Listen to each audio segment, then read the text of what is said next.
let me read this because this has to do with CM Punk. During the AEW media scrum, Tony Khan looked mightily embarrassed while CM Punk was dropping endless F-bombs while being obviously high on something. Maybe he was eating marijuana brownies. What is going on? Can we just kind of look into this together? I know we're right smack dab in the middle of the review. The next match we have to talk about is Jay Lethal and the Motor City Machine Guns taking on Wardlow and FTR. But I want to find out what the hell is going on with CM Punk here. Okay, here we go. Punk went off on Colt Cabana and Hangman. Let's see what this is. 2 minutes long. We're going to listen to this together, okay? And I decide not to be friends with somebody is nobody else's fucking my time, and this is a fucking business. Why I'm a grown-ass adult man and I decide not to be friends with somebody is nobody else's fucking business. You guys hear this? My friends, if I fall backwards, will catch me. Scott Colton, I felt never would have. My problem was I wanted to bring a guy with me to the top that did not want to see me at the top. Okay? You call it jealousy, you call it envy, whatever the fuck it is. My relationship with Scott Colton ended long before I paid all of his bills. I have every receipt. I have every invoice. I have every email. I have the email where he says, and I quote, "I agree to go our separate ways. I will get my own lawyer and you do not have to pay anymore." That's an email that I have. The only reason the public did not see is because when I finally had to countersue him through discovery, he shared a bank account with his mother. That's a fact. And as soon as we discovered that fact and we subpoenaed old Marcia, he sent the email, "Oh, can we please drop all this?" Now, it's 2022. I haven't been friends with this guy since at least 2014, late 2013. And the fact that I have to sit up here because we have irresponsible people who call themselves EVPs and couldn't fucking manage a target, and they spread lies and bullshit and put into a media that I got somebody fired when I have fuck all to do with him, want nothing to His do voice with does him, sound weird. do not care where he works, where he doesn't work, where he eats, where he sleeps. And the fact that I have to get up here and do this in 2022 is fucking embarrassing. And if y'all are at fault, fuck you. If you're not, I apologize. But what did I ever do in this world to deserve an empty-headed fucking dumb fuck like Hangman Adam Page to go out on national television and fucking go into business for himself?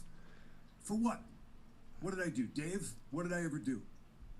Okay, holy shit. So during the media scrum, people were saying in the chat that CM Punk was going off on Colt Cabana, and he just completely raked him across the coals, called him by his real name, talked about how he paid his bills, how he shared a bank account with his mom. Punk keeps going after the EVPs, talking about how they tried to fuck over him by planting stories with their internet friends, trying to get people to hate him. So maybe what does that mean? The Bucks and maybe Kenny or just isn't really liking Punk's behavior, so they're text messaging or DMing some of the dudes to put out story. I don't know what the hell. This seems to be what Punk thinks. Punk also expressed anger at people in AEW who do not want to look for advice from vets. Punk said there is so much drama backstage. He praises Adam Cole, calls him a sweetheart. If that ain't a truer statement, then I ain't bald. Because Adam Cole and Sami Zayn, I don't think you find better people in the world. I really don't. In terms of in the wrestling universe anyway. I am a big Adam Cole as a person fan. Totally. Punk asked Brian Alvarez if he's mad at him. Punk says, "I'm a little mad at you." Can I just say I'd like to thank the entire wrestling media for taking the Punk heat off me. Punk calls out Alvarez again, says he saw a video where Brian talked about that Hangman promo, and Brian was so incredulous that Punk went into business for himself. So it sounds like Punk went off a lot. So I will listen to more of this. We will maybe detail this a little bit more if we hear some of the reasons why, what the ripple effect or the backlash from this was. A lot of people are going to say and have things to say, I would assume. My advice to you guys, tomorrow when you wake up or maybe even later on tonight, go over to the Young Bucks Twitter page and see what their bio reads, because I guarantee you it's going to change. Wow. we're going to pause here before we get into Powerhouse Hobbs and Ricky Starks, because I've got another clip here with CM Punk and Tony Khan sitting right behind him. This one is from Wrestle Purists. Thank you, Ryan, for the tag in that. This one is just 50 seconds long. Responsible with the news, and the reason I've never defended I do have to say, the audio is either slowed down or Punk just has a lot of post-match blood and mucus in his throat because it's really deep. He's just talking very strangely. But let's see who he's talking about here. This tweet is captioned with the quote, "Name 2 people who have made the most money off the name CM Punk." Defended myself is because when you do, it just sounds like you're being defensive. But I've eaten shit on this subject for a very, Oh, he's eating something. I don't know what the hell he's doing. And I'm very sad today that I had to get up here and say his name. He doesn't fucking deserve it. Wow. And talk about it. But facts are facts, Name 2 people that have made the most money off the name CM Punk. I don't think you're there yet. The first one's Vince McMahon. The second one's Scott Colton. God. So name 2 people who made the most money off CM Punk. The first one's Vince McMahon. The second one's Scott Colton. And he goes, Tony, I don't think you're there yet. Tony is fine with this. What's going on with Colt Cabana's contract? I thought he was signed on to the Ring of Honor crew, which that is his boss. And this is all public. And can you be just completely disparaging another fellow employee and somebody who works for the company right in front of your boss and right in front of the world? Is that what we do? Apparently Colt Cabana did some bad shit to CM Punk. I don't know.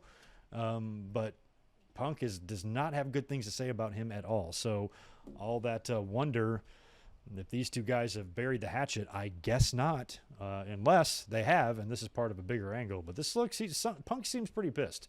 And Punk is certainly what did WWE call Cena? He's a polarizing figure, and he's polarizing his ass off, apparently, tonight during that media scrum, which I'm sure we will continue to get information on. Maybe you set yourself up here for the ultimate double turn. You set yourself up here for a Brett and Austin WrestleMania 13 double turn, because what was the the catalyst for Brett's heel turn all those years ago? He started getting a little ornery on the mic, and he started saying some shit that you don't normally say. He started calling out other baby faces on the roster and talking shit about them and that sort of thing. And he started to publicly condemn WWE for the smut content and the racy sexual stuff that they were doing. And finally then, when he goes nuts on Raw, and frustrated isn't the goddamn word for it, and this is bullshit, and he's calling everybody out, and he's punching Pat Patterson. By the time you get to WrestleMania, man, the fans were wanting that.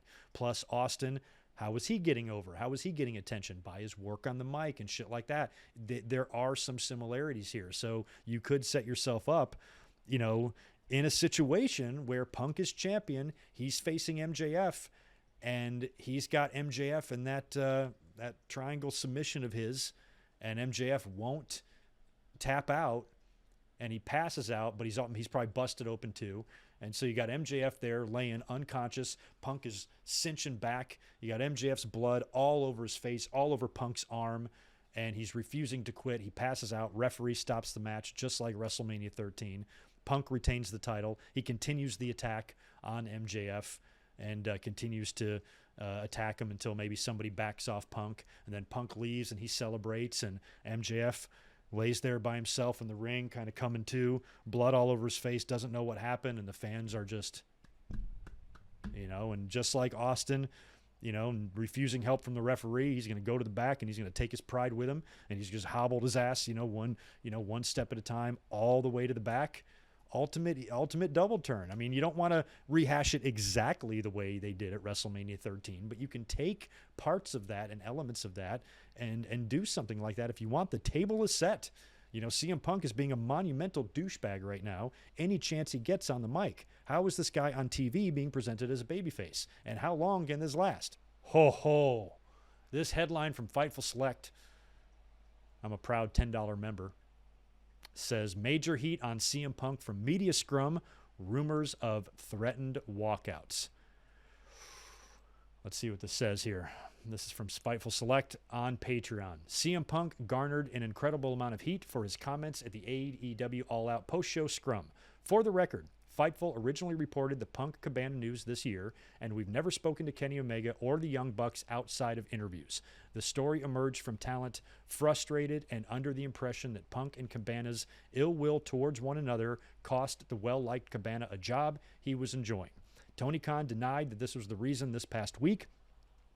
Cabana eventually got put on ROH duty. We're told that Cabana had indicated to Khan before Punk's original return that he'd likely not be happy working there if Punk was in the company. Punk ran down his history with Colt Cabana and targeted Hangman Page and EVPs, Kenny Omega and Young Bucks.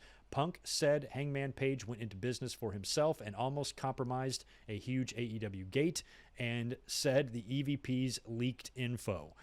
Immediately after the Scrum rant, talent had informed Fightful that Kenny Omega and the Young Bucks were extremely pissed off, and one claimed that they were threatening to walk over the comments. Fightful Select had heard prior that at least one of the Young Bucks had been in contact with talent outside of WWE, indicating many of the rumors heard about Punk and the frustration around him were true. We're told the Elite were scheduled for the Scrum, but an adjustment was made. Around then, security went around the Scrum area in a hurry. We haven't learned if that was in relation to the situation, but all of this information filtered in at the same time. We're obviously cognizant of a work in this type of situation, but talent that were contacted were under the impression the situation was that of a real one, because of course everybody's, oh, it's a work, it's a work. One way or the other, we'll work to learn details and try to confirm. The heat between Punk and Cabana, as well as Punk towards Hangman Page, have long been real. We know that. You can't fake that shit. Regardless of the situation, Fightful Select has already heard of several talent that are very upset with his comments. We will also work to gain some stances from those who side with him on the matters. We've also been told that some media wasn't planning on attending the Scrum. We're told that they really should attend before all the drama unfolded. Okay, so let's read that sentence again. We've also been told that some media that wasn't planning on attending the Scrum were told that they really should attend it before all the drama unfolded. So that implies maybe they knew some pipe bombs were going to be dropped. Tony Khan was at the media scrum throughout the entirety of this situation. So he was sitting right there. He listened to all this shit he said. And like I said earlier, I mean, even if you're the champion and you're somebody in the position of Punk, is that, I made the comparison to Vince McMahon, is that would anybody after a unless it's part of an angle, after a WrestleMania, would sit there at the press conference and verbally bash all of Vince McMahon's inner circle and his most trusted confidants and, and people like that, and talk about other people in the company who you fucking hate, who's a piece of shit, who has checking accounts with his mom. Like, this is crazy. CM Punk is somebody that is beyond the age of understanding what's professional and what's not. I think this was a lot of frustration that's boiled over. He obviously had a lot of things to say about the internet and the websites, more specifically Brian Alvarez, I think, and Dave Meltzer. He didn't specifically call out Fightful or Sean Ross Sapp or anybody like that, but he did, imply that there were some shady shit being done, and some of these EVPs were contacting and trying to leak and put stories out there, and that's a part of wrestling that didn't exist back in the day, back in the 70s and 80s. Sure, there was wrestling publications and newsletters and things like that, but nothing like you see today, where it's all over the internet and there's a few dominant sites, and people can put some things out there if they really have some sort of a personal beef and they want to affect somebody else's career, or they want to try to push them out or cause them to get heat with the audience or something. You try to do little things to get stories out there to present that idea or that narrative. That's stuff that definitely can happen. But things do not sound great. Backstage in AEW sounds really bad. And it just blows my mind how quickly things can change. Imagine me listening myself right now 8 months ago when WWE didn't know what the fuck they were doing, heads up their asses, while AEW, it's kumbaya backstage, everybody gets along, the wrestling is fun, the TV is fun, the pay-per-views are fun. Sure, they got some holes in their booking and some things they can do better, and a few growing pains and some shit they got to do better on, but overall, as a wrestling fan, I'm loving what they're giving to me on pay-per-view and TV. Looks like a great place to be. Looks like a fun atmosphere. Tony Khan seems like a fun boss. How quickly things can change, because that seems like the opposite now. Doesn't seem like any of that sounds true. Now Triple H is the guy that everybody's kind of drawn to and attracted to, and now Tony Khan is the guy that doesn't have the shit together, and his fucking ship is hitting iceberg after iceberg here. So this is alarming. This really is. I mean, there's people sticking around, of course. MJF is back. You know, CM Punk is the champion again. But, you know, and I mean, do these guys all just dress in the same locker room? I mean, is Punk going to be changing right next to the Kenny and the Bucks on Wednesday? I mean, is this going to come to a head? CM Punk isn't doing himself any favors with these rants and these profanity-laced, tirades that he's going on at his age, with all the years behind him in the business. And like I said, when the CM Punk drama first started, what the hell is this guy complaining about? What's he bitching about? He comes into AEW, gets paid probably an astronomical amount of money. He's been there for 1 year. He's been put over everybody he's worked with in feuds. He's won the championship twice. And I'm sure maybe it's possible that behavior by certain people or people of power in the company can annoy you or upset you, but I feel like other people in the company have got way more to complain about than CM Punk does. So that's all just interesting as hell to me. Oh my God.